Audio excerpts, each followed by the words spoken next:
Hello ladies and gentlemen, my name is Parker. Welcome back once again to another Call of Duty Mobile video today, and it should be a lot of fun because what we're going to be going over is the top 10 best weapons currently in Call of Duty Mobile. Now I say currently because there are some weapons on this list that I have a feeling will be nerfed sometime soon, but for right now these are going to be the top 10 weapons to go and use. If you guys are new around here, be sure to go and subscribe for future Call of Duty Mobile videos. If you guys enjoyed this video, be sure to go and give it a like, as well as if you guys are interested in going and catching me live. Like just yesterday, we had 1.3K viewers watching me live playing some Call of Duty Mobile on my second channel called Call of Duty Mobile TV. So if you guys want to go and check it out, there will be a link down below in the description as well as in the pinned comment. But without further ado, we might as well get right into the top 10 list, beginning with number 10. For the number 10 spot here, we have the RPD. Now, I just love the RPD so much. I have so many nostalgic feelings with it, especially when playing this game for the first time, because since you unlock it at such an early level,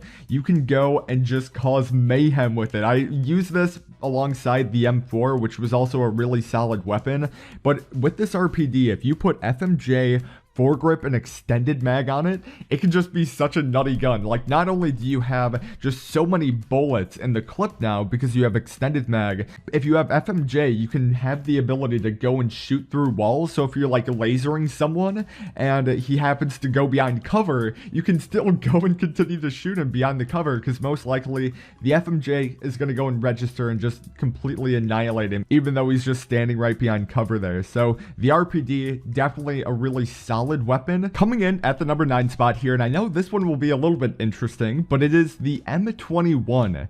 So this is considered to be a semi-automatic sniper rifle, and I know a lot of people are like, what, Parker, what is going on in this list?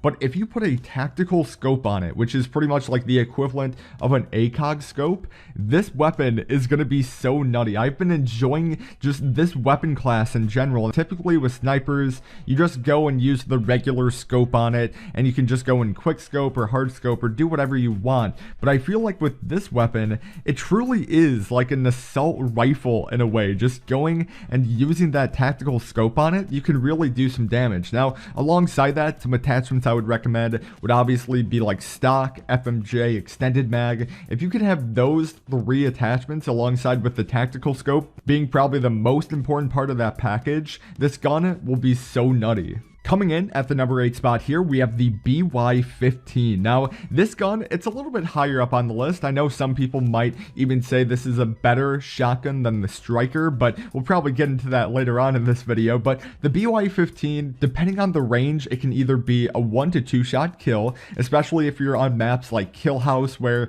it's super crammed to quarters. And you can definitely believe when shipment comes to this game, which, yes, it is confirmed to be a thing. I did make a YouTube video talking about it because it is in the data files for Call of Duty Mobile. But alongside the BY-15 and shipment, just imagine that gun on that map, just such close quarters. This gun is an absolute beast, especially in hugging range, but it can get a little bit iffy, especially if you're a little bit farther away from the people. But still, nevertheless, if you have the attachments like laser sights, long barrel, and extended mag, you cannot go wrong with the BY-15. At the number 7 spot, we have the Type 25. Now, I know a lot of people have been using this gun as their primary weapon, and maybe it's just me, but I'm not really a big fan of the recoil with this gun.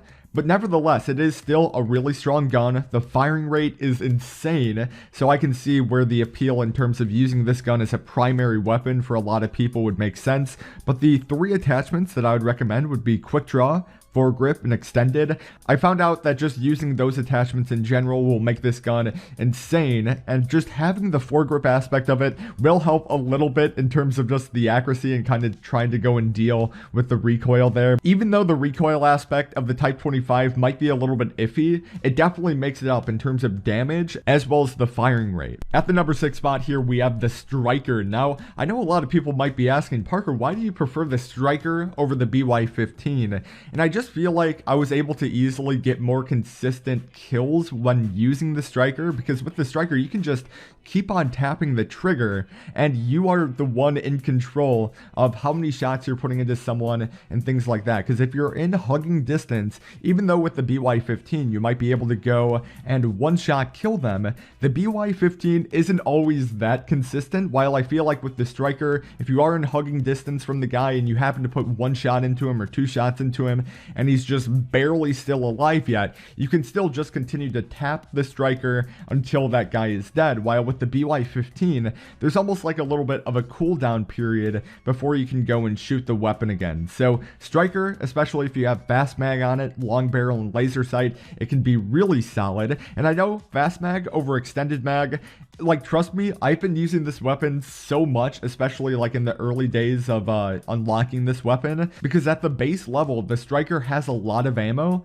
so you don't really need extended mag. Just fast mag, that's the way to go, but we'll get on to the next one here. At the number 5 spot, we have the DLQ-33. So this is like the most powerful sniper currently in a Call of Duty Mobile, and this is kind of where we're getting into the aspect of this list where things might be considered a little bit overpowered. I know for me at least, I'm a huge sniper magnet. I feel like I always die by snipers in Call of Duty Mobile, and feel free to let me know too in the comment section down below. Do you guys believe that they should go and nerf snipers?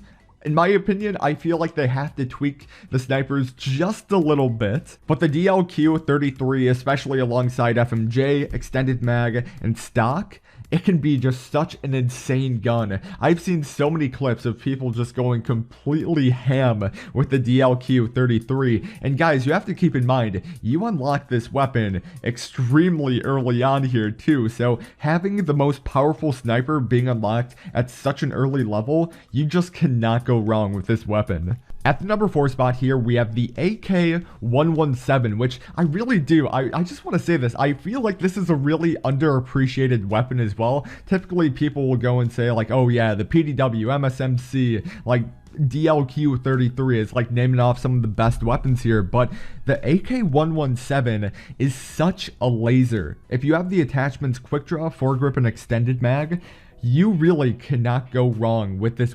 Please, if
foregrip with being able to go and control that, this gun could be insane now. I don't know what they did to this gun to make it so awesome, but yes, the MSMC is so insane. And for the moments you guys have all been waiting for, the number 1 spot just has to go to the S36. This gun, and it's so funny, it has slowly became my favorite weapon of all time, just outranking the PDW, outranking the MSMC, the M4. This gun is such an insane animal. It's a different breed of weapon that we have never seen before, and it's unfortunate because I can easily see this gun getting a huge nerf sometime in the future, but at least for right now, this gun is insane. I've been enjoying it so much, and if you guys have not yet had the opportunity, because it is unfortunate, in order to go and unlock this weapon, you have to hit something like level 113 or 115. It's a super high rank in order to go and get this, but if you do happen to go and find this weapon on the ground, if like you're a new player or if you're a higher end player and you have the ability to go and unlock this weapon now, I would highly recommend you to go use it around, play around with it, because this gun is just a beast. You guys are probably just seeing the gameplay on screen here too. This gun, like I mentioned, slowly became my favorite gun throughout all of Call of Duty Mobile. But ladies and gentlemen, that's going to be the video. Thank you oh so very much for tuning in and watching. I really do appreciate that. If you guys did enjoy this video, be sure to go and give it a like. If you guys are interested in future Call of Duty Mobile videos, be sure to go and subscribe, as well as feel free to go and check out any of the other videos that you guys are seeing on screen right now. But with that said, my name is Parker. Hopefully you guys are having a wonderful and fabulous day, because I certainly am, and I guess I'll talk to you guys in the next video.